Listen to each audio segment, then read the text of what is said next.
उसका नाम प्रत्यक्ष हो जाता है।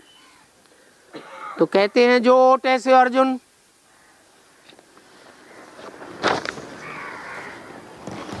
तो इसको इंद्र सभा कहा जाता है।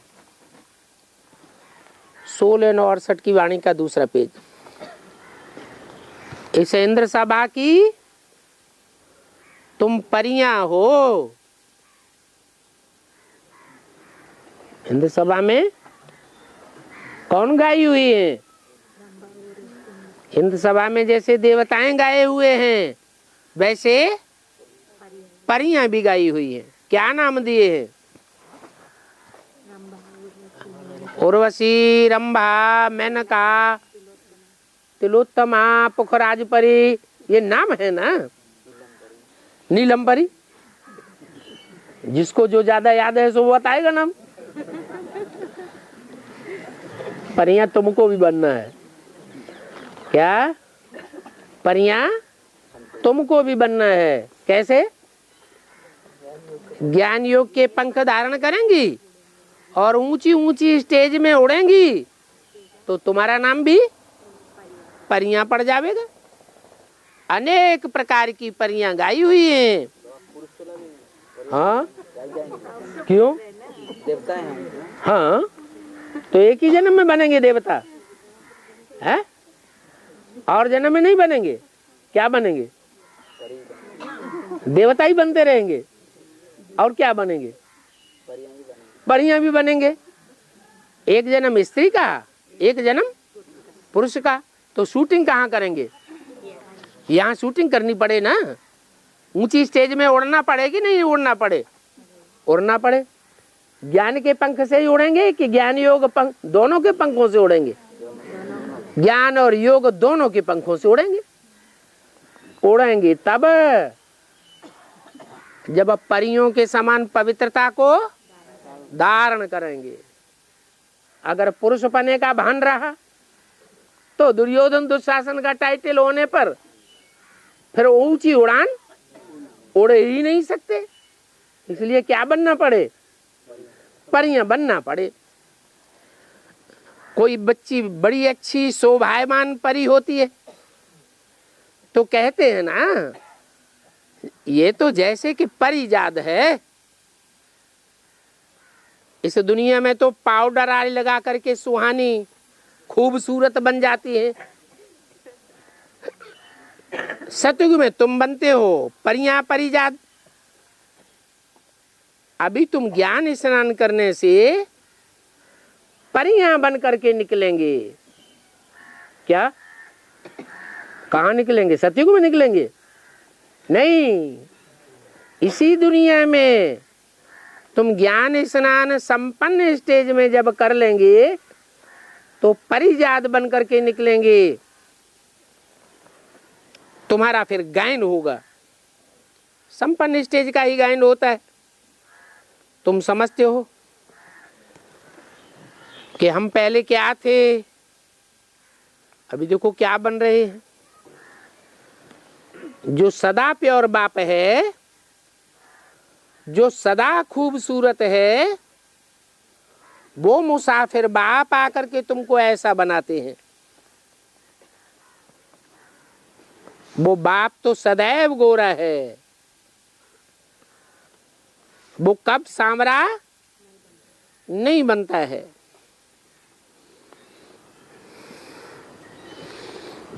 तो ये श्याम सुंदर नाम किसका है? है? वो कभी सांवरा नहीं बनता। वो सदैव गोरा है।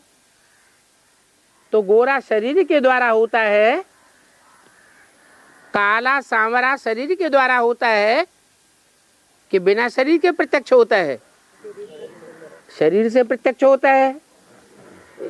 तो जो बाप सदैव गोरा है कब सांवरा नहीं बनता है? वो कौन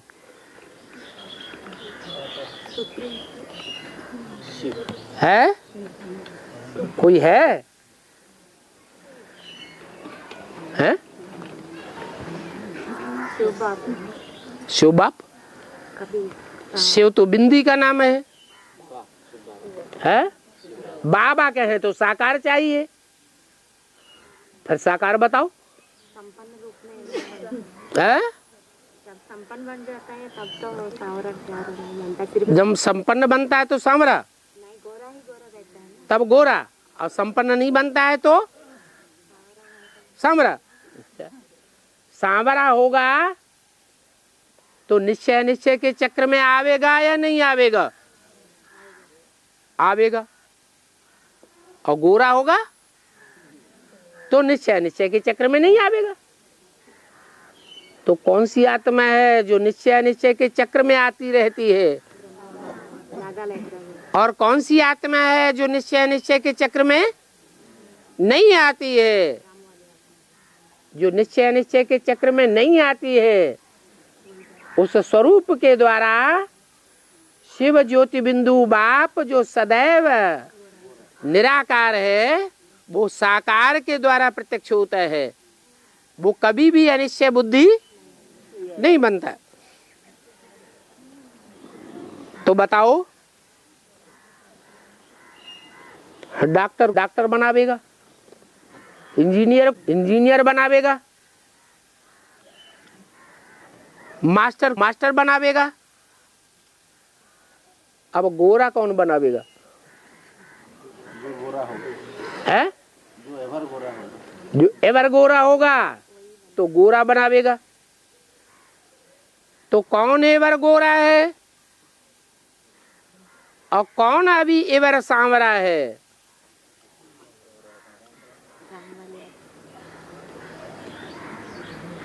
जो सदा निश्चय बुद्धि है तो गोरा है, अनिश्चय बुद्धि है तो सांवरा है।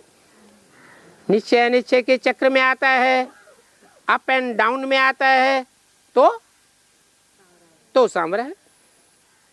अभी तुम गोरे बनते हो, तुमको गोरा बनाने वाला, पढ़ाने वाला ज्ञान का सागर एक ही बाप है। क्या है? ज्ञान का सागर। सागर धरणी से लिपट के रहता है हमेशा या आसमान में रहता है? हाँ? धरणी से, प्रवृत्ति में रहता है। वो प्रवृत्ति से बाहर नहीं होता। तो कौन है सागर और कौन है सूर्य? है? एक है सागर, सागर में कचड़ा भी ढेर भरा पड़ा है और सागर में रतन भी ढेर के ढेर भरे पड़े हैं। उसे रत्नागर भी कहा जाता है। तो कौन है ऐसा सागर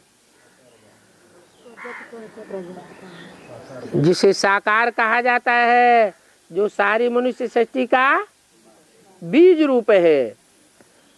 वो बीज रूप बाप ज्ञान का सागर कब प्रत्यक्ष होता है? जब निराकार ज्योति बिंदु से वो उसमें प्रवेश करता है मुकर्रर रूप से। तो वो एक ही बाप है। कौन सा ज्ञान आकर के देते हैं? रचयिता और रचना का ज्ञान देते हैं। कौन है रचयिता? रचयिता और रचना का संबंध साकार में होता है या निराकार में होता है? रचयिता भी साकार चाहिए और रचना भी साकार चाहिए। कुम्हार है रचयिता, घड़ा है रचना। घड़ा सदैव घड़ा ही था क्या? है? नहीं, पहले मिट्टी थी। कुम्हार ने मिट्टी से क्या बनाया? घड़ा बनाया। तो तुम भी पहले क्या थे? मिट्टी थे। तुम्हारी मन बुद्धि रूपी आत्मा क्या बन गई? पत्थर बन गई। पत्थर बुद्धि को पारस बुद्धि बनाने वाला एक ही बाप है, वो प्रेम का सागर है, प्यार का सागर, प्रेम का सागर शरीर के द्वारा बनता है या बिना शरीर के प्रेम प्रत्यक्ष होता है? शरीर के द्वारा बनता है। उस बाप की जो महिमा गाई जाती है वो लौकिक बाप की थोड़ा ही हो सकती है। उस कह के दूर क्यों कर दिया? ब्रह्मा के तन में ही तो बोला है, ब्रह्मा के बाजू में ही तो बैठा है। ये वाक्य बोलने वाला कहाँ बोल बैठा है? ब्रह्मा के तन में बैठा है, भ्रकुटी के मध्य में बैठा है, ब्रह्मा की आत्मा के बाजू में ही बैठा है। तो उस क्यों कहता है? हैं? हाँ, इशारा दिया। उस माने दूर। उस बाप की जो महिमा गाई जाती है वो लौकिक बाप की थोड़ा ही गाई जाती है। ब्रह्मा को लौकिक कहें, अलौकिक कहें या पारलौकिक कहें? प्रजापिता ब्रह्मा को लौकिक कहें, अलौकिक कहें या पारलौकिक कहें? है तो लौकिक, लेकिन बेहद का बाप है। कौन? प्रजापिता ब्रह्मा। बेहद के बाप की महिमा है। उनको सभी पुकारते हैं, इनको नहीं। किनको?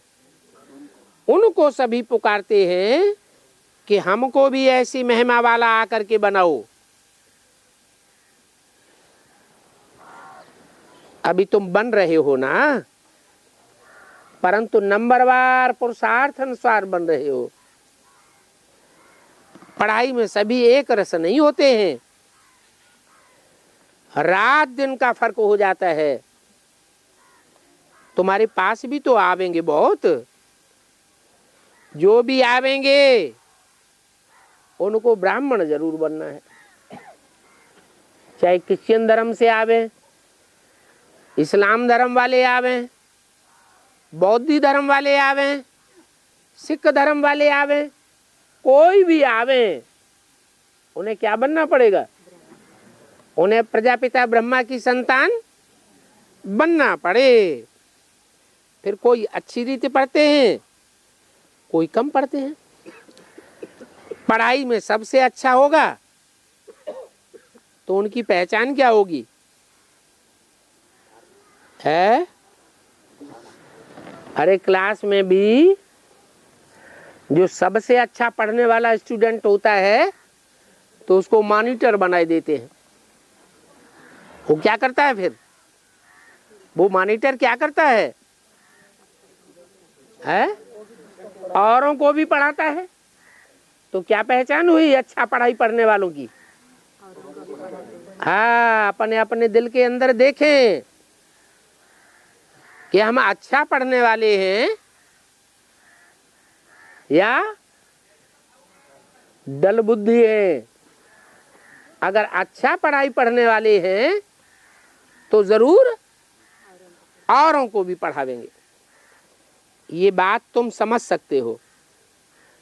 इतने कॉलेज निकलते रहते हैं, बाबा भी कहते हैं ऐसा कॉलेज बनाओ जो कोई भी समझ सके कि इस कॉलेज में रचयिता और रचना के आदि मध्य अंत का नॉलेज मिलता है। बाप भारत में ही आते हैं। कहाँ आते हैं? भारत में। नाम भारत क्यों दिया है? भा माने रोशनी, रत माने लगा हुआ। काय में लगा हुआ? ज्ञान की रोशनी में ही लगा रहे। उसका नाम पड़ा भारत। उसका अंजाम क्या होता है? जो ज्ञान की रोशनी में ही सदैव लगा रहता है, मनन चिंतन मंथन में ही लगा रहता है, मक्खन बनाने में ही लगा रहता है, सार निकालने में ही लगा रहता है, उसका अंजाम क्या होता है? अंजाम फुल बेगर बेगर बनना अच्छी बात है क्या है? अच्छा, जब ज्ञान में लगा रहेगा तो अंत में बेगर बन जाएगा। ऐसे ज्ञान से तो न ज्ञान में आना अच्छा है। हाँ, उसका अंजाम क्या होता है? नर से नारायण बन जाता है। नारायण का अर्थ क्या है? नार माने ज्ञान जल, अयन माने घर। कहाँ घर बन जाता है उसका? ज्ञान जल में ही उसका घर बन जाता है। इसलिए यादगार में क्या दिखाते हैं? तालाब दिखाते हैं, क्षीर सागर दिखाते हैं, उसमें दूध डालते हैं, ढेर दूध डाल देते हैं, और उसमें क्या नाग के ऊपर, शेष नाग के ऊपर आराम से बैठा हुआ नारायण दिखाते हैं। कहाँ हुआ घर उनका? ज्ञान जल ही उनका घर है।